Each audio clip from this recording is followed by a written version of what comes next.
Hello friends, welcome to ISS platform. आज है 3 जनवरी और 3 जनवरी करेंगे हम करंट अफेयर के एमसीक्यू। लेक्चर स्टार्ट करने से पहले मैं आपको बताना चाहूँगा कि मेरा एक फाउंडेशन बैच चल रहा है इकोनॉमिक्स का एट फ्री ऑफ कॉस्ट, जिसमें आपको बेसिक लेवल से हायर लेवल तक आपको पूरी इकोनॉमिक्स फ्री ऑफ कॉस्ट कराई जा रही है। सिर्फ ओनली आपको क्या करना है, मेरे यूट्यूब चैनल पर जाना है, वहां पर एक प्लेलिस्ट का ऑप्शन मिलेगा। प्लेलिस्ट के ऑप्शन में एक इकोनॉमी का फोल्डर मिलेगा जिसमें ऑलरेडी 9 लेक्चर में अपलोड कर चुका हूं और पूरी इकोनॉमिक्स आपको लेक्चर बाय लेक्चर कंप्लीट कर दूंगा और जल्दी पूरी इकोनॉमिक्स के लेक्चर अपलोड हो जाएंगे। चलते हैं, वीडियो स्टार्ट करते हैं विदाउट वेस्टिंग टाइम।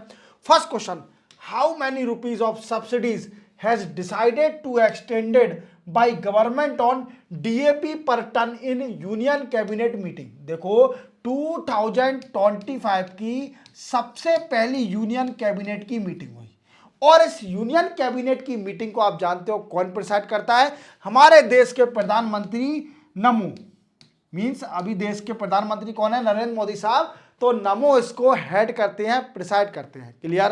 अब क्वेश्चन बनता है कि इस यूनियन कैबिनेट मीटिंग में क्या डिसाइड हुआ और डीएपी क्या है। तो पहले सबसे पहले जानते हैं अपन डीएपी क्या है। डीएपी का फुल फॉर्म है डाई अमोनियम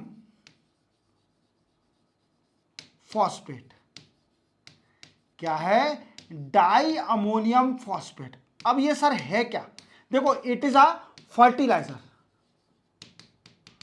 क्या है? ये फर्टिलाइजर है। जैसे आप जानते हो किसान में फर्टिलाइजर यूज करा जाता है, ऐसे ही एक फर्टिलाइजर है। और आपने 2 या 3 महीने पहले सुना होगा बड़ा, ये शॉर्टेज इसकी बड़ी हो गई थी। डाई अमोनियम फॉस्फेट की बड़ी शॉर्टेज हो गई थी इंडिया के अंदर और इससे कई सारा इशू हो रहा था और फार्मर कई सारे प्रोटेस्ट कर रहे थे। गवर्नमेंट को सोचना चाहिए कि डाई अमोनियम फॉस्फेट की भरपाई कैसे करा जाए। क्लियर?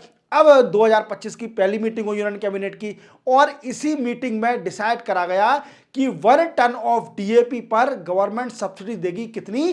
3500 रुपीज। कितनी देगी? 3500 रुपीज सब्सिडी देगी गवर्नमेंट। किस पर टन ऑफ डीएपी। एक टन डीएपी पर गवर्नमेंट सब्सिडी देगी 3500 देगी। क्लियर? अब ये इशू क्या बन रहा है? ये इशू बन रहा है जो प्राइवेट कंपनियां हैं जो डीएपी प्रोड्यूस करती है, इंपोर्ट करती हैं, उनको बड़ी डिफिकल्टी आ रही है। अब डिफिकल्टी क्यों आ रही है? इशू क्या बन रहा है? What is the concern behind providing the subsidies by government to the farmer at DAP पर ऑन डीएपी। कंसर्न क्या है? कंसर्न ये है कि प्राइवेट कंपनियां जो डीएपी बनाती हैं वो बोल रही हैं कि रुपी डिप्रीशिएट होते जा रहा है और डीएपी जो इंपोर्ट कर रहे हैं वो बड़ा डिफिकल्ट होते जा रहा है। अगर गवर्नमेंट फ्री का बांटते रही तो इससे इकोनॉमी पर इफेक्ट पड़ेगा और कंपनी के प्रॉफिट पर इफेक्ट पड़ेगा। That is a point. हमें ये जानना है कि गवर्नमेंट ने कितनी सब्सिडीज एक्सटेंड कर दी है। तो वो कर दिया 3500 रुपीज डीएपी पर टन।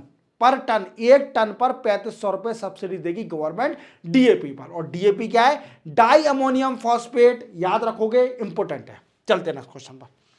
नेक्स्ट है, who has been appointed UIDAI COI government of India. अब देखो, यूआईडीएआई का फुल फॉर्म क्या है? तो unique identification authority of India. इसको तो आप जानते होंगे। अगर नहीं जानते तो आधार कार्ड तो सभी के पास होगा। इवन मुझे लगता है कि जो वीडियो देख रहे हैं उस हर बच्चे पर, हर एक बड़े आदमी पर, मेरे भाई पर, मेरी बहनों पर, सबके पास आधार कार्ड जरूर होगा। और आधार कार्ड को की सबसे बड़ी ऑथोरिटी है यही यूआईडीएआई। क्या है? सबसे बड़ी ऑथोरिटी कौन है? यही है। इसके सीईओ अभी नए अपॉइंट हो चुके हैं और वो है कौन? वी कैन से भूपेश कुमार। कौन है? भूपेश कुमार। और एक और चीज याद रखना, ये सेक्रेटरी भी है, इनको एडिशनल चार्ज भी है कि इनके पास। वो सेक्रेटरी किस मिनिस्ट्री के? ये सेक्रेटरी हैं मिनिस्ट्री ऑफ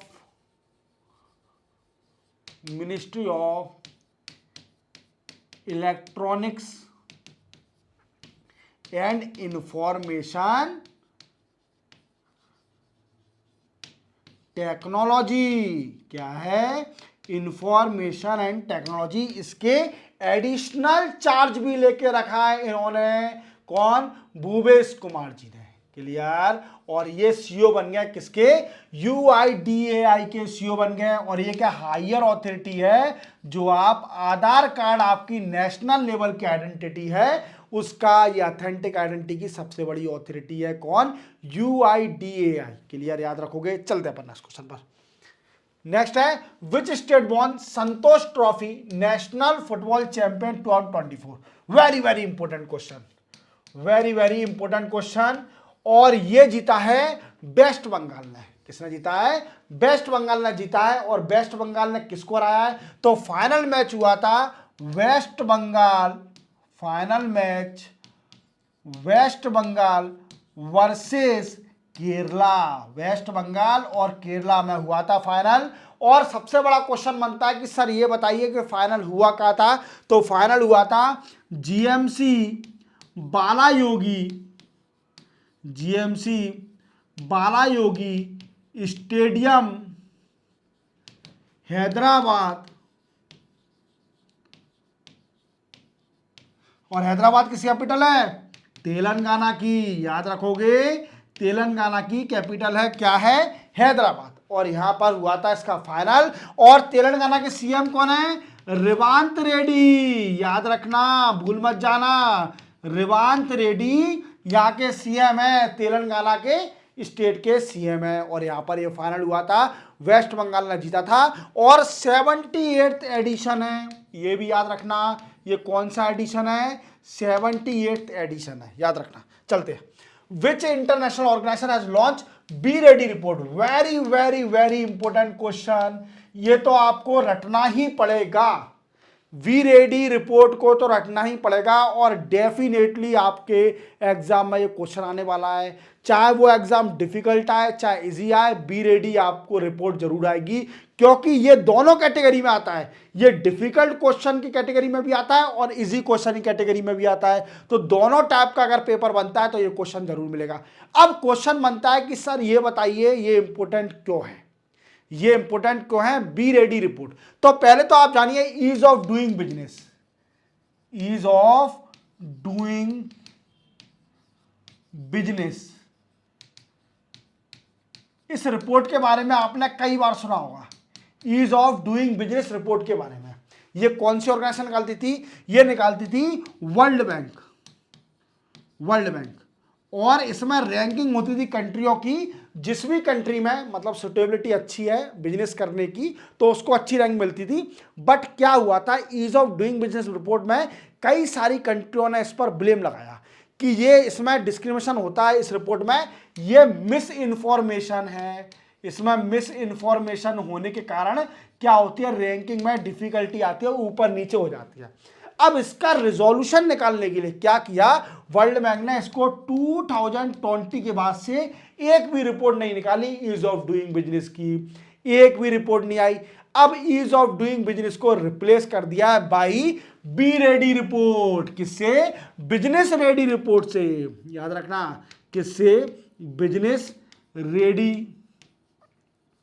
रिपोर्ट से, इससे इसको रिप्लेस कर दिया है। और आपको याद रखना पड़ेगा, जो बी रिपोर्ट है बिजनेस रेडी रिपोर्ट, इसमें फैक्टर कितने देखे जाएंगे ये भी इंपॉर्टेंट है। तो देखो, business entry, business location, utility service, labour, financial service, international trade, taxation, dispute resolution, market competition, business insolvency, ये सारे पिलर देखे जाएंगे।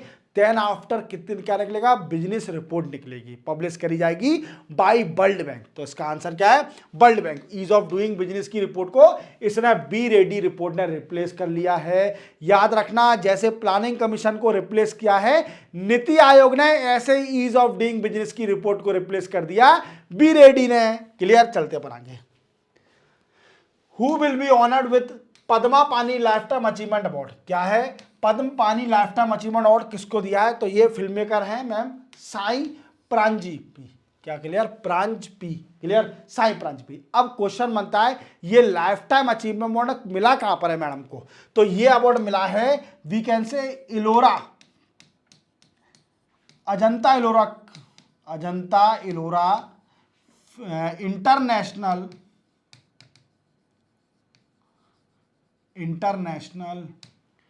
Film festival 2025। क्लियर। यहां पर इनको साई मैम को ये अवार्ड दिया है, life time achievement award, Padmapani life time achievement award. Clear, याद रखना, बड़ा सिंपल क्वेश्चन है। नेक्स्ट है, which ministry has declared 2025 as year of reform. Very very important question, याद रखना। 2025 को किस मिनिस्ट्री ने डिक्लेयर कर दिया ईयर ऑफ रिफॉर्म, और year of reform he declare क्यों किया है ये भी आपको बताऊंगा। तो आप देख पा रहे होंगे ये राजनाथ सिंह हैं, राजनाथ सिंह सर हैं, और राजनाथ सिंह जी किसके मिनिस्टर हैं, मिनिस्ट्री ऑफ डिफेंस के। किसके मिनिस्टर हैं, मिनिस्ट्री ऑफ डिफेंस के ये मिनिस्टर हैं, और इन्होंने ही 2025 को ईयर ऑफ रिफॉर्म डिक्लेयर कर दिया है। अब ईयर ऑफ रिफॉर्म डिक्लेयर क्यों किया है, ईयर ऑफ रिफॉर्म का डिक्लेयर का मतलब यहां पर है कि enhance modernisation of arm force. क्या है, मॉडर्नाइजेशन ऑफ आर्म फोर्स और फोर्स, इवन एनहांस इंफ्रास्ट्रक्चर। क्या, एनहांस इंफ्रास्ट्रक्चर। क्लियर। इसी के साथ क्या है कि इंडियनाइजेशन ऑफ डिफेंस प्रोडक्ट। क्या है कि Indianisation of defence product, what I means किया है, जितने भी डिफेंस के प्रोडक्ट हैं वो भी इंडिया में बनना चाहिए, इंडियन ओरिजिन होना चाहिए। तभी बोला है कि 2025 has been declare as a year of reform by ministry of defence. Clear, चलते अपन आगे। Who has been appointed secretary general of ASSOCHAM. देखो इसका फुल फॉर्म है एसोसिएशन ऑफ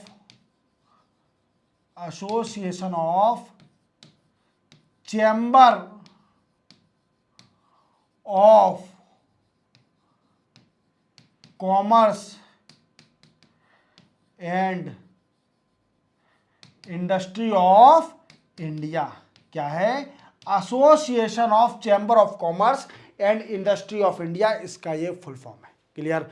अब क्या है, इसके नए सेक्रेटरी जनरल बन गए। कौन बन गए, नए सेक्रेटरी जनरल बन गए, और उनका नाम है मनीष सिंघल। क्या नाम है, मनीष सिंघल। और इन्होंने रिप्लेस किसको किया है, रिप्लेस किया है दीपक सूद जी को। किसको, दीपक सूद जी को रिप्लेस किया है मनीष सिंघल ने as a secretary general of एस्सोम।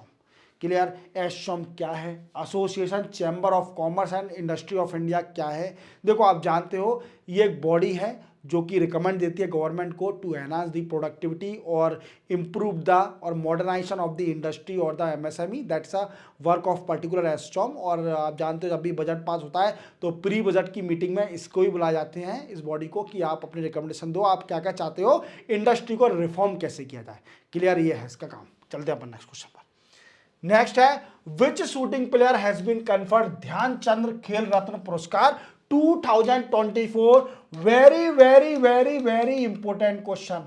मतलब जितने इंपॉर्टेंट वेरी वेरी हो ना वो सारे लगा दो, जितने भी वेरी वेरी है ना वो सारे लगा दो। मेरी गारंटी है अगर ये क्वेश्चन ना आए, और मैं इस क्वेश्चन को आपको डिटेल में समझाऊंगा, इवन शूटिंग प्लेयर नहीं, मैं आपको हर प्लेयर बताऊंगा कि किस किस प्लेयर को खेल रत्न पुरस्कार मिला है। ध्यानचंद खेल रत्न पुरस्कार किस किस को मिला है ये तक आपको क्लियर करूंगा। देखो सबसे पहले आप देख रहे होंगे ये है मनु भाकर। ये कौन है, मनु भाकर मैम है, और इनको मिला है क्या, ध्यानचंद खेल रत्न पुरस्कार। किसमें, शूटिंग में। तो इसका आंसर तो ये हो जाएगा मनु भाकर। क्लियर, इसका आंसर क्या हो जाएगा, मनु भाकर। अब क्वेश्चन बनता है कि सर एडिशनली और किस किस को मिला है, एडिशनली तो बताइए। तो एडिशनली मिला है हरमनप्रीत सिंह को, हरमनप्रीत सिंह को भी मिला है, वो है हॉकी के प्लेयर। क्या है, हॉकी के प्लेयर। दूसरा वी कैन से प्रवीण